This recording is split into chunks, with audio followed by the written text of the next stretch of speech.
Start. Hi friends, मैं Amay sir.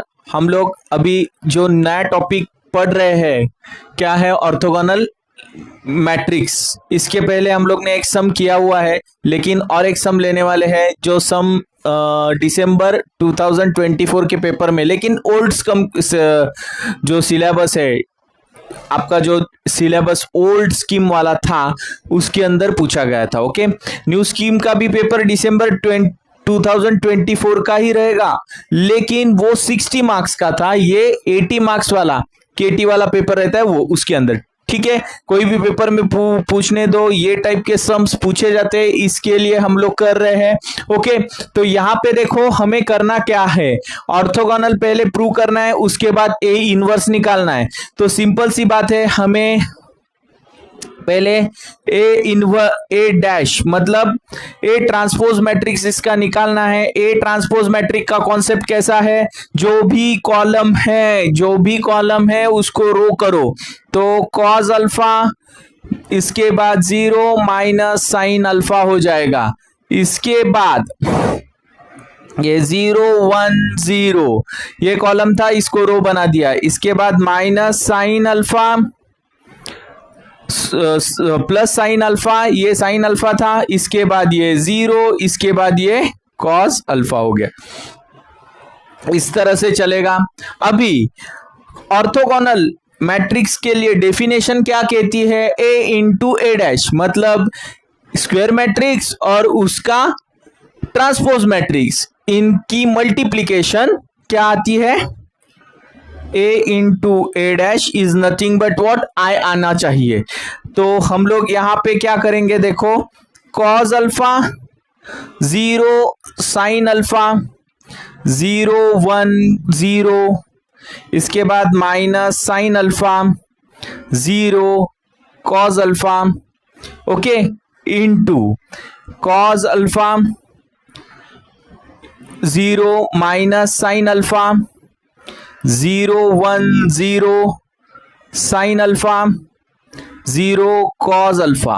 Okay, अभी ये क्या, ये स्क्वायर मैट्रिक्स ए है, ये ए डैश है, इनके बीच में क्या करना है, हमें इनके बीच में मैट्रिक्स मल्टीप्लिकेशन करनी है। तो ये देखो इस टाइप के सम ज्यादा करके पूछने में एग्जाम में पूछे जाते हैं, क्योंकि ये टाइप के सम कैल्सी के ऊपर सॉल्व नहीं हो पाएंगे, क्योंकि क्या है, इनके मल्टीप्लिकेशन कैल्सी में हम लोग सेट नहीं कर पाएंगे, क्योंकि इसके अंदर जो एलिमेंट्स है वो ट्रिग्नोमेट्रिक एलिमेंट्स है और वो प्रॉब्लम करते हैं। तो हमें हमारे नॉर्मल मल्टीप्लिकेशन मेथड से सॉल्व करना पड़ता है।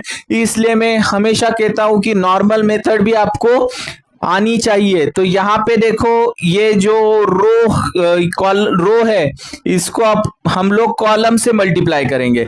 अगर इसको मल्टीप्लाई करते हैं तो यहाँ पे देखो क्या आने वाला है, कॉस इंटू कॉस, तो ये हो जाएगा कॉस स्क्वायर अल्फा। इसके बाद ये 0 और 0 प्लस 0 रहेगा, प्लस इसके बाद ये साइन और साइन स्क्वायर अल्फा हो जाएगा। इसके बाद हमें ये और ये इनके साथ मल्टीप्लिकेशन चलेगा। तो यहां पे आप देखेंगे तो ये 0 रहेगा, ये भी 0 रहेगा, और ये भी इसके साथ रहेगा तो 0 रहेगा। ओके, तो ये तीनों तो 0 हो गए। इसके बाद ये और ये, इनको आप साथ में देखेंगे तो देखो क्या आने वाला है, ये पर्टिकुलरली इसके साथ मल्टीप्लाई होगा, तो ये हो जाएगा minus sine alpha into cos alpha. Okay, ये बीच का तो 0 ही रहेगा। इसके बाद plus sine alpha into cos alpha, इस तरह से चलेगा। ये पूरा मैं सॉल्व करके क्यों दिखा रहा हूं, क्योंकि ये ट्रिग्नोमेट्रिक एलिमेंट्स है और ट्रिग्नोमेट्रिक एलिमेंट्स हम लोग कैल्सी के ऊपर नहीं सॉल्व कर पाएंगे, हमें नॉर्मल मल्टीप्लिकेशन मेथड से ही सॉल्व करना पड़ेगा। ओके, तो यहां पे देखो ये हो गया अपना फर्स्ट रो कंप्लीट। इसके बाद हम लोग सेकेंड रो की ओर बढ़ेंगे, तो इससे हमें इसको मल्टीप्लाई कर देना है। तो यहां पे 0 इसके साथ, यहां पे 0 इसके साथ, यहां पे 0 इसके साथ, तो सभी एलिमेंट 0 आ गए।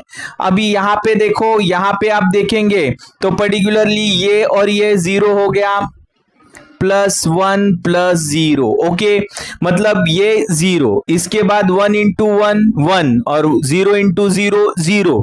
इसके बाद आप देखेंगे तो ये पर्टिकुलर इसके अंदर माइनस को 0 हो जाएगा, बीच वाला 0 ही है और कॉस से मल्टीप्लाई करके 0 ही आएगा। इस तरह से ही हम लोग चलेंगे। इसके बाद लास्ट वाली रो और कॉलम से मल्टीप्लिकेशन करके यहाँ के एलिमेंट्स निकालने है हमें। तो यहाँ पे देखो -sin alpha × cos alpha +0 plus cos alpha × sin alpha. इसके बाद आप देखेंगे तो इसको और इसको मल्टीप्लाई करेंगे तो 0, यहाँ पे इसके साथ मल्टीप्लाई हो जाएगा तो ये भी 0 प्लस ये भी 0।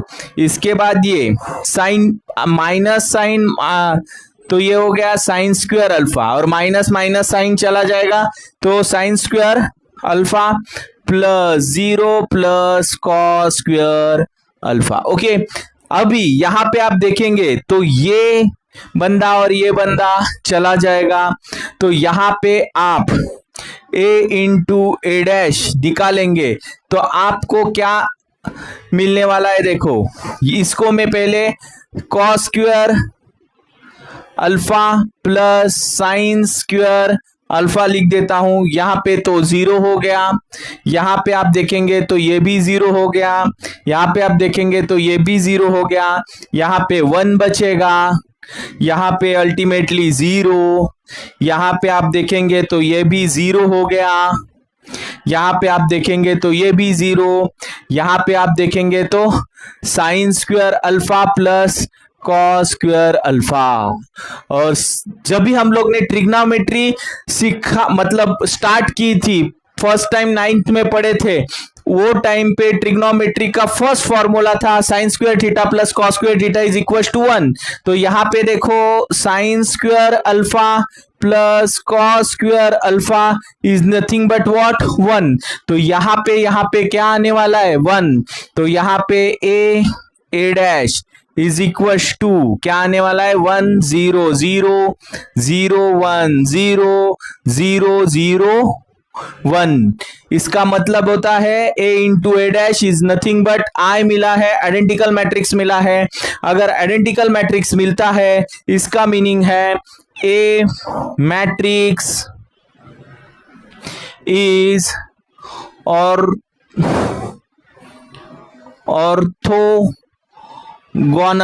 ऑर्थोगोनल है। ओके, मैट्रिक्स ए क्या है, ऑर्थोगोनल है। Therefore A inverse is equal to A', मतलब A इनवर्स जो रहेगा इसका, ये क्या रहेगा, A ट्रांसपोज मैट्रिक्स रहेगा। तो यहाँ पे A inverse is equal to, हम लोग इधर यहाँ पे लिख देंगे A इनवर्स क्या आने वाला है, यहाँ पे मैंने निकाला है तो cos alpha 0 1 0 sine -sin alpha, इसके बाद sin अल्फा, ये 0, ये cos अल्फा और ये 0। इस तरह से हमें यहाँ पे देखो इसका आंसर मिल चुका है, आप इसका स्क्रीनशॉट ले लो।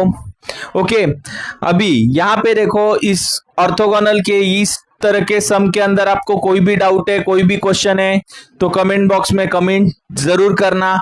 और मेरे प्लेलिस्ट के अंदर प्रीवियस क्वेश्चन पेपर के बहुत सारे प्रॉब्लम्स मैं सॉल्व करके देता हूं, तो प्लेलिस्ट जाके जरूर देखना। ओके, और अगर मेरे वीडियो आपको अच्छे लगते हैं तो लाइक, सब्सक्राइब और शेयर ज्यादा से ज्यादा करना। Thanks for watching my videos.